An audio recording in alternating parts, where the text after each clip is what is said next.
येनाक्षरसमाम्नायमधिगम्यं महेश्वरात् कृष्णं व्याकरणं प्रोक्तं तस्मै पाणिनये नमः। सर्वेभ्यः जय श्री कृष्ण। गतदिने अस्माभिः खलगोरथात् यावत् पठितम्। अद्य इनत्र कट्यचश्च इति सूत्रात् प्रारभ्यते। अस्य सूत्रस्य वृत्ति वर्तते खलादिभ्यः क्रमात् स्युः खलिनी गोत्रा रथकट्या। अस्मिन् सूत्रे वार्तिकम् अस्ति। वार्तिकम् अस्ति खलादिभ्यः इनिर्वक्तव्यः। खलादिभ्यः इनिर्वक्तव्यः। तस्मिन् उदाहरणानि सन्ति डाकिनी, कुटुम्बिनी, आकृतिगणोऽयम् अस्ति। तो अस्य सूत्रस्य व्याख्या वर्तते इनिश्च त्रश्च कट्यच तेषाम् इतरेतरयोगद्वन्द्व इनित्र कट्यचः इति प्रथमान्तं वर्तते। चकार अव्ययं द्विपदात्मकं सूत्रं वर्तते। सूत्रનો અર્થ છે ષષ્ઠી સમર્થ ખલ ગો રથ આ પ્રાતિપદિક શબ્દોથી સમૂહ અર્થની અંદર ક્રમશઃ એટલે કે ઈની ત્ર એવં કટ્યચ કેટલા છે? 3. તો ખલ ગો અને રથ એને ક્રમથી સમૂહ અર્થની અંદર ઈની ત્ર અને કટ્યચ આ 3 પ્રત્યયો થશે. તો અહીંયા પ્રકૃતિ 3 છે, પ્રત્યય પણ 3 છે, એટલે યથાસંખ્ય મનુદેશ સમાનામ સૂત્ર દ્વારા યથાક્રમથી થશે. એટલા માટે ખલ શબ્દથી ઈની પ્રત્યય, ગો શબ્દથી ત્ર પ્રત્યય અને રથ શબ્દથી કટ્યચ પ્રત્યય. ઈનીનો અંત્ય જે ઇકાર જે છે તે ઈત્સંજ્ઞક છે. ઈનીનું માત્ર ઇન શેષ વધશે અને કટ્યચની અંદર ચકાર ઈત્સંજ્ઞક છે, તો ત્યાં ખાલી માત્ર કટ્ય શેષ વધશે. તો આ પ્રત્યયોથી યુક્ત શબ્દ પણ લોકની અંદર સ્ત્રીલિંગની અંદર પ્રયુક્ત થાય છે. એટલા માટે અહીંયા જે ઉદાહરણો આપવામાં આવ્યા છે એ સ્ત્રીલિંગની અંદર આપવામાં આવ્યા છે. તો આપણે પેલું ઉદાહરણ જોઈએ તો ખલીની. તો એ આપણે કાલે પણ આની ચર્ચા કરી હતી, આ સૂત્રની થોડીક ચર્ચા કરેલી કે ખલીનામ સમૂહ. તો અહીંયા ખલિહાન જે ખેતરની અંદર જે ખડું જેને આપણે કહીએ અનાજ વગેરે જ્યાં એકઠું કરવામાં આવે, તો એ અર્થની અંદર ઇનિત્ર કટ્યચશ્ચ એના દ્વારા ઇની પ્રત્યય અનુમનલોપ, ઇની પ્રત્યય અનુમનલોપ શું વધશે? ત્યાં ઇન માત્ર શેષ વધશે. પ્રાતિપદિક સંજ્ઞા સુપલોપ, અકારનો લોપ. તો અહીંયા ખલ લકારોત્તરવર્તી અકારનો લોપ થઈ જશે, તો ખલીન શબ્દ બનશે. હવે અહીંયા સ્ત્રીત્વ વિવક્ષાની અંદર વૃણને ભ્યો ગીપ, એના દ્વારા ગીપ પ્રત્યય એટલે ખલીની શબ્દ બનશે. હવે ખલીની શબ્દ બન્યા પછી પુનઃ પ્રાતિપદિકત્વાદ સુવિભક્તિ, સુનો હલંગ્યાભ્યો દીર્ઘાચુતિ સુપ્તમ હલ, એનાથી લોપ થઈ જશે. તો ત્યાં રૂપ બનશે ખલીની. ત્યાર પછી ગોત્રા. તો અહીંયા ગવામ સમૂહ શબ્દ છે, મૂળ ગો શબ્દ છે, તો ગાયોનો સમૂહ ગવામ સમૂહ. તો અહીંયા ઇનિત્ર કટ્યચશ્ચ એ સૂત્ર દ્વારા યથાક્રમથી કયો પ્રત્યય થશે? અહીંયા ત્ર પ્રત્યય. પ્રાતિપદિક સંજ્ઞા સુપલોપ તો અહીંયા ગોત્ર અને સ્ત્રીત્વની અંદર ટાપ, ગોત્ર શબ્દથી ટાપ કરો તો રૂપ શું બની જશે? ત્યાં ગોત્રા. બસ પ્રાતિપદિક સંજ્ઞા સુવિભક્તિ અને સુનો લોપ થઈ જશે તો ત્યાં પણ ગોત્રા આવું ઉદાહરણ બનશે. ત્યાર પછીનું ઉદાહરણ આપ્યું છે રથકટ્યા, રથોનો સમૂહ, રથાનામ સમૂહ. તો અહીંયા પણ યથાક્રમથી પહેલાંમાં ઈની થયેલો, ગોત્રાની અંદર ત્ર પ્રત્યય થયેલો અને રથકટ્યાની અંદર કયો પ્રત્યય છે? કટ્યચ. કટ્યચ પ્રત્યય અનુમન લોપે શું વધશે? ત્યાં કટ્ય. તો અહીંયા પ્રાતિપદિક સંજ્ઞા સુપલોપ વગેરે કરી અને રથકટ્ય આટલું બનશે. ત્યારે અહીંયા પણ સ્ત્રીત્વ વિવક્ષાની અંદર જ્યારે અજાદ્યત ટાપ એના દ્વારા ટાપ કરવામાં આવશે એટલે રથકટ્યા શબ્દ બનશે. હવે એ રથકટ્યા શબ્દથી પુનઃ પ્રાતિપદિકત્વાદ સુવિભક્તિ અને સુનો લોપ થઈ જશે એટલે ત્યાં બનશે રથકટ્યા. હવે એની અંદર વાર્તિક જે અહીંયા આપવામાં આવ્યું છે કે ભાઈ ખલાદિભ્ય ઇનિર વક્તવ્ય, ખલાદિભ્ય ઇનિર વક્તવ્ય, આ જે વાર્તિક અહીંયા આપવામાં આવ્યું છે તો ખલાદિભ્ય ઇનિર વક્તવ્ય, તો એ વાર્તિકનો અર્થ છે કે ખલાદી ગણપઠિત જે શબ્દો છે એ શબ્દોથી સમૂહ અર્થની અંદર ઇની પ્રત્યય થાય. અર્થાત વાર્તિકકાર સૂત્રકારને આ સુજાવ આપે છે કે ભાઈ ઇનિત્ર કટ્યચશ્ચ સૂત્રનું સ્વરૂપ ગોરથાત કટ્યચૌ આવું જો રાખવામાં આવે અને બીજું સૂત્ર ખલાદિભ્ય ઇની આવું રાખવામાં આવે એટલા માટે ખલાદી ગણની કલ્પના કરી અને અન્ય શબ્દોથી પણ અહીંયા ઇની પ્રત્યય થઈ શકે. તો એ જ તાત્પર્ય છે વાર્તિકનું. ઉદાહરણ આગળ આપવામાં આવ્યું છે ડાકીની. તો અહીંયા ડાકીની એ મહાકાલી દેવી એની જે અનુચર એને કહેવાય ડાકીની. તો એ ડાક નામની રાક્ષસીઓનો સમૂહ, શાકિની ડાકીની આપણે જે કહીએ ને, તો એ કાલિકા દેવીને જે અનુચર જે ડાક નામની રાક્ષસીઓનો સમૂહ એટલે કે ડાકાનામ સમૂહ. અર્થની અંદર ડાક અગ્રે આમ ખલાદિભ્ય ઇનિર વક્તવ્ય, એનાથી ઇની પ્રત્યય અનુમન લોપે ઇન. પ્રાતિપદિક સંજ્ઞા સુપલોપ યસ્યતિ ચ અકારનો લોપ તો ડાકિન શબ્દ શું બન્યો? ડાકિન. અને સ્ત્રીત્વ વિવક્ષાની અંદર ઋણને ભ્યો ગીપ, એનાથી ગીપ કરીશું એટલે ડાકીની શબ્દ બન્યો. પુનઃ પ્રાતિપદિકત્વાદ સુવિભક્તિ અને સુનો હલંગ્યાભ્યો દીર્ઘાશ્રુતિશે પૃક્તમ હલ, એના દ્વારા સુનો લોપ થઈ જશે તો ત્યાં રૂપ બનશે ડાકીની. એ જ રીતે કુટુંબીની. તો કુટુંબાનામ સમૂહ, કુટુંબો અલગ અલગ કુટુંબનો સમૂહ તો કુટુંબાનામ સમૂહ. અહીંયા પણ ખલાદિભ્ય ઇનિર વક્તવ્ય દ્વારા ઇની પ્રત્યય અનુમન લોપે ઇન. પ્રાતિપદિક સંજ્ઞા સુપલોપ યસ્યતિ ચોથી અકારનો લોપ તો કુટુંબિન. અને સ્ત્રીત્વ વિવક્ષાની અંદર ઋણને ભ્યો ગીપ, એના દ્વારા ગીપ કરશો એટલે રૂપ બનશે ત્યાં કુટુંબીની. સુવિભક્તિ અને સુનો લોપ થઈ જશે પાછો. આ આકૃતિગણ છે.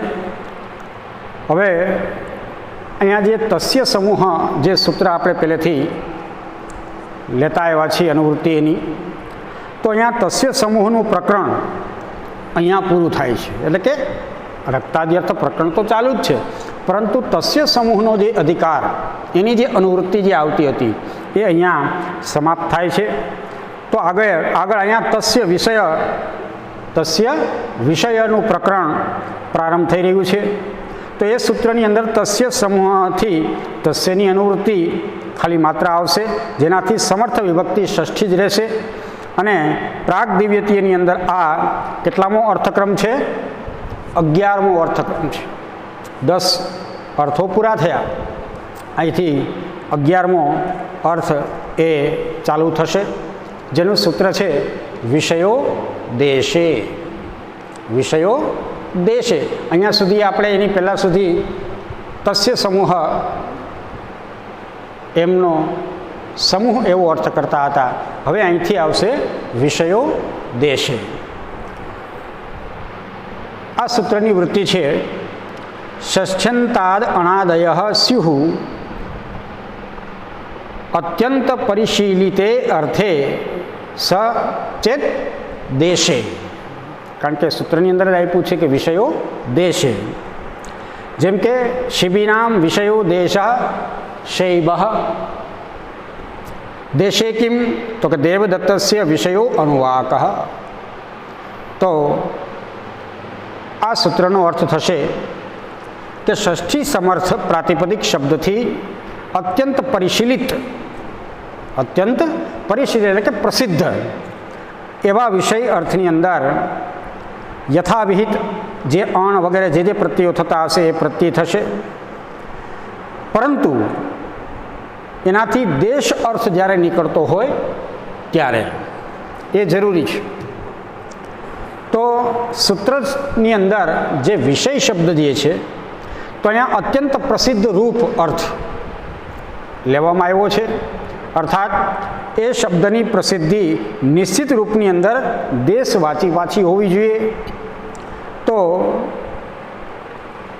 આટલા વિવેચનની આવશ્યકતા એટલા માટે થાય કે વિષય શબ્દના અનેક અર્થ થાય. વિષય શબ્દના અનેક અર્થ થાય છે. જેમ કે જનપદ, ઇન્દ્રિય ગ્રાહ્ય વસ્તુ, કોઈ નિશ્ચિત સ્થાન. તો હરેક વસ્તુનું પોતપોતાનો એક વિષય હોય છે. તો નાનપણ બધા જ વિષયને લઈ અને હોય છે. આંખનો વિષય રૂપ, જીહવાનો વિષય રસ, ઘ્રાણનો વિષય ગંધ, મછલીઓનો વિષય જલ. તો આ બધા જે વિષયો જે છે એમાં અનેક વિષયોના અર્થ થઈ શકે.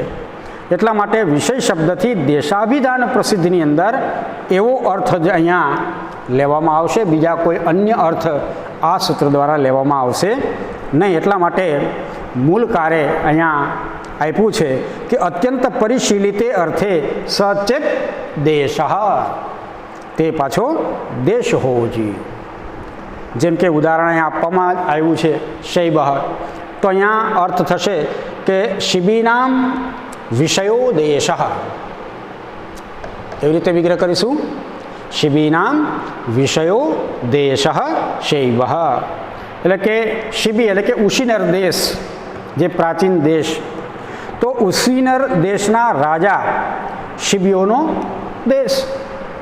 તો શિબીનામ વિષયો દેશ અર્થની અંદર શિબી અગ્રે આમ, વિષયો દેશી સૂત્ર દ્વારા અહીંયા અણપ્રત્યય, અનુબંધ લોપ, તદિતાંત પ્રયુક્ત પ્રાતિપદિક સંજ્ઞા, સુપલોપ. તો શિબી અગ્રે અ. હવે અહીંયા અણપ્રત્યય થશે એટલે આદિવૃદ્ધિ પણ થશે. તદ્ધિતે સ્વચામ આદેહે. તો આદિવૃદ્ધિ તો શૈબી અગ્રે અ. હવે ભ સંજ્ઞક જે બની અંદર જે ઇકાર જે છે એમનો યસ્ય તીચ સૂત્ર દ્વારા લોપ થશે. તો શૈબ અ અણનો અકાર એની અંદર મળી જશે એટલે શૈબ. તો શૈબ શબ્દ બન્યા પછી પુનઃ પ્રાતિપદિકત્વાદ સુવિભક્તિ અને અહીંયા સકારનો ઋત્વ વિસર્ગ કરીશું એટલે ત્યાં રૂપ બનશે શૈબ. હવે અહીંયા એ પણ શંકા કરવામાં આવી કે ભાઈ દેશે અભિધેય ઇતિ કિમ. તો અહીંયા જે કહેવામાં આવ્યું હતું કે અત્યંત પરિશીલિતે અર્થે સચેત દેશ. તો દેશે ઇતિ કિમ. તો અહીંયા ઉદાહરણ આપ્યું કે ભાઈ દેવદત્તસ્ય વિષયો અનુવાક. તો આ સૂત્રની અંદર દેશ પદનો આ પ્રયોજન છે કે જે એમનો વિષય હોય તો, અને તે પણ દેશ જ હોય ત્યારે ત્યાં અણપ્રત્યય થશે, અન્યથા ન થાય. તો અહીંયા દેવદત્તસ્ય વિષય અનુવાક.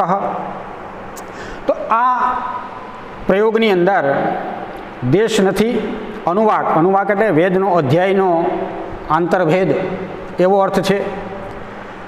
આ યદ્યપિ અત્યંત પરિશીલિત છે પરંતુ તે દેશ નથી. એટલા માટે અહીંયા અણપ્રત્યય નથી થયો, પરંતુ ત્યાં વાક્યનું વાક્ય એમનેમ રહેશે.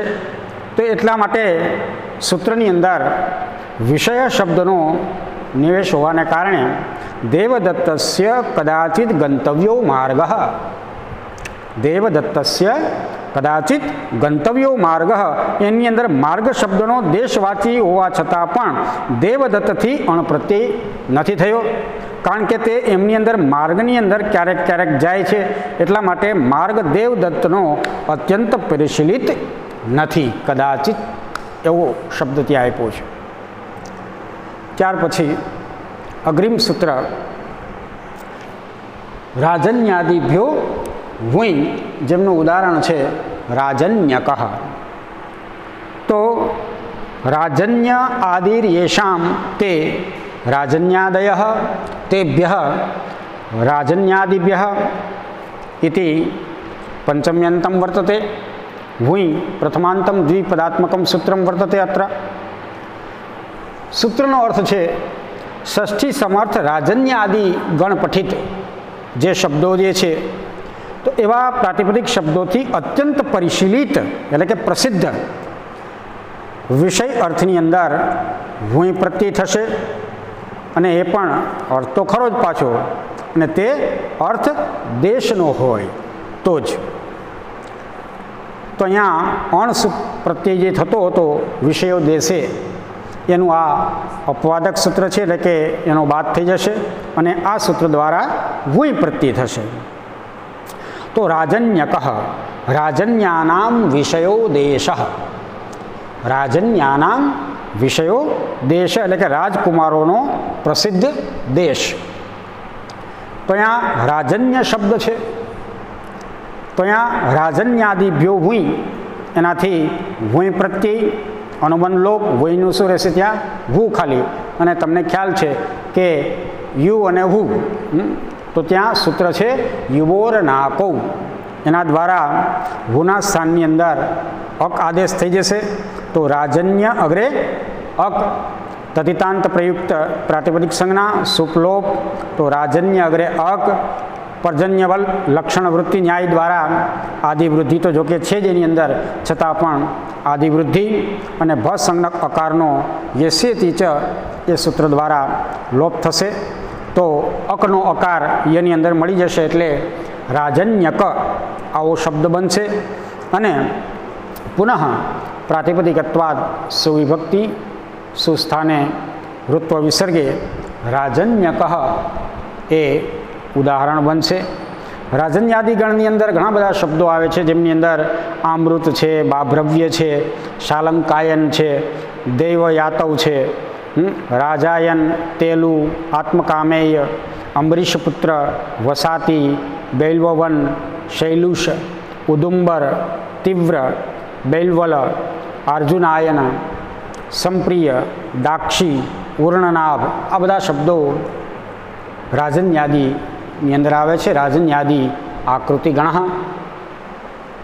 ત્યાર પછીનું સૂત્ર જોઈએ તો ભૌરક્યાદેરેષુ કાર્યાદિભ્યો વિધલ ભક્તલૌ ભૌરિકી વિધમ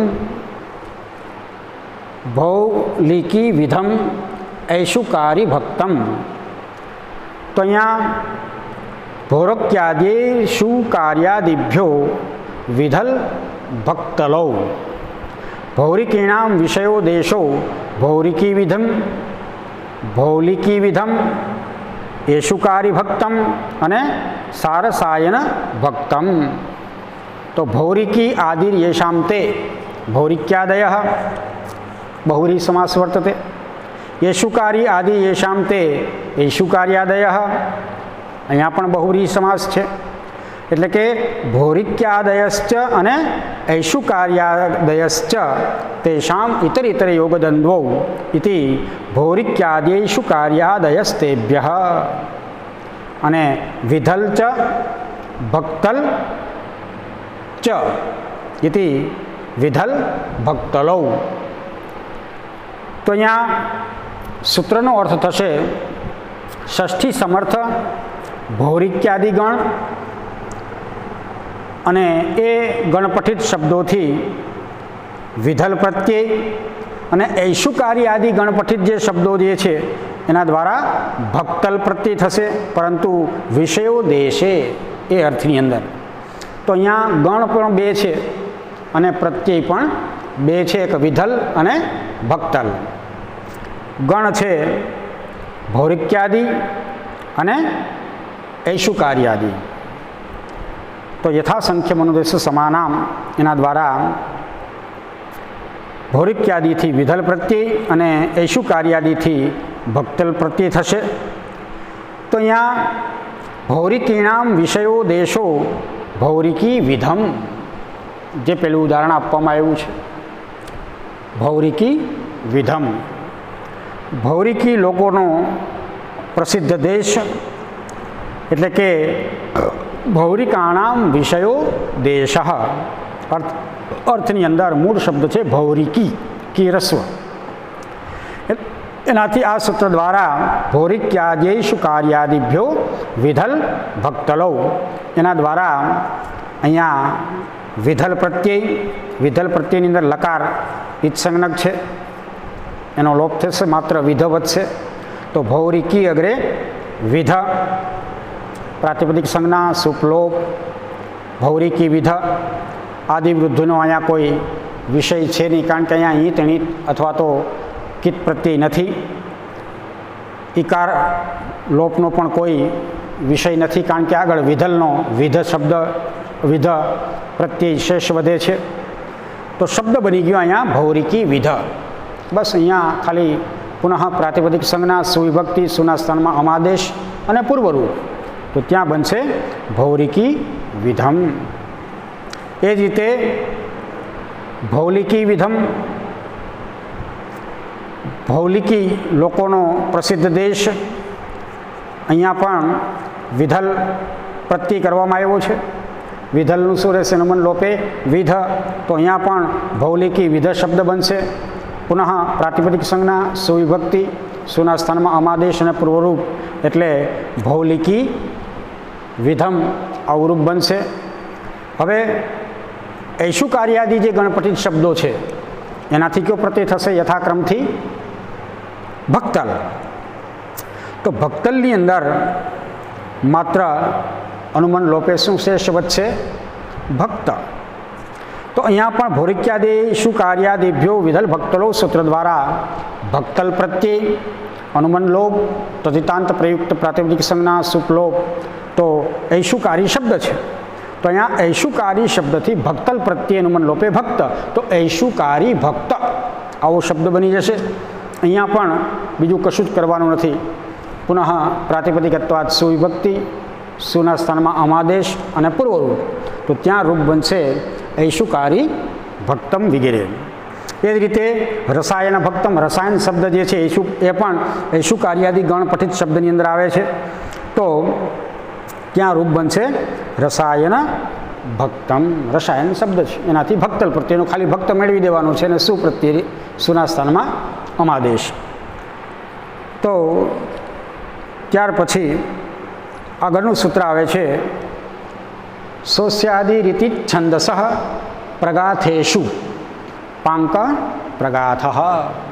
એમની અંદર એક વાર્તિક પણ આવે છે, જે સ્વાર્થ ઉપસંખ્યાનમ ત્રૈષ્ટુભમ, એ એમનું ઉદાહરણ છે. તો પણ પ્રત્યયો ભવતી સોસ્યાદિ રીતિ છંદસ પ્રગાથેશુ.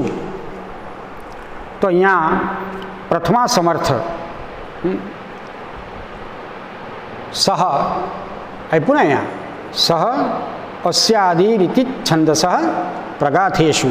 તો અહીંયા પ્રથમાંત છે. અહીંયા આગળના જે સૂત્રો હતા એમની અંદર આપણે ષષ્ઠ્યંત પ્રાતિપદિક શબ્દથી વિગ્રહ કરતા અહીંયા છે તે પ્રથમાંત છે. તો પ્રથમા સમર્થ છંદોવાચી છંદસઃ, એટલે કે છંદોવાચી પ્રાતિપદિકથી ષષ્ઠ્યર્થની અંદર પ્રગાથો જ્યારે અભિધેય હોય ત્યારે યથાવિહિત અણ આદિ પ્રત્યયો થશે, અને તે પ્રથમા સમર્થ છંદસ પ્રગાથના આરંભનું હોય. તો સૂત્રની અંદર સહપદ એ પ્રથમા સમર્થનું બોધક છે. આદિ પદ પ્રકૃતિનું વિશેષણ છે. ઇતિ શબ્દ વિવક્ષાર્થક છે. છંદસ શબ્દથી ગાયત્રી, પંક્તિ આદિ જે વૈદિક જે છંદ છે એ વૈદિક છંદનો અર્થ અહીંયા લેવામાં આવશે. તો પંક્તિ આદિર અસ્ય ઇતિ પાંક પ્રગાથઃ, જે પ્રગાથનો આરંભ પંક્તિ અર્થાત 40 અક્ષરવાળો જે છંદ જે છે એને પંક્તિ છંદ કહેવામાં આવે છે. તો પંક્તિ એટલે કે 40 અક્ષરવાળા છંદની અંદર તો પંક્તિ ઋક આદિ યસ્ય પ્રગાથસ્ય, એ અર્થની અંદર પંક્તિ અગ્રે સુ શોષ્યાદિ રીતિ છંદસ પ્રગાથેશુ, એ સૂત્ર દ્વારા અણ પ્રત્યય અનુમન લોપે અ, તદિતાંત પ્રયુક્ત પ્રાતિપદિક સંજ્ઞા સુપલોપ, તો ત્યાં પંક્તિ અગ્રે અણનો અ.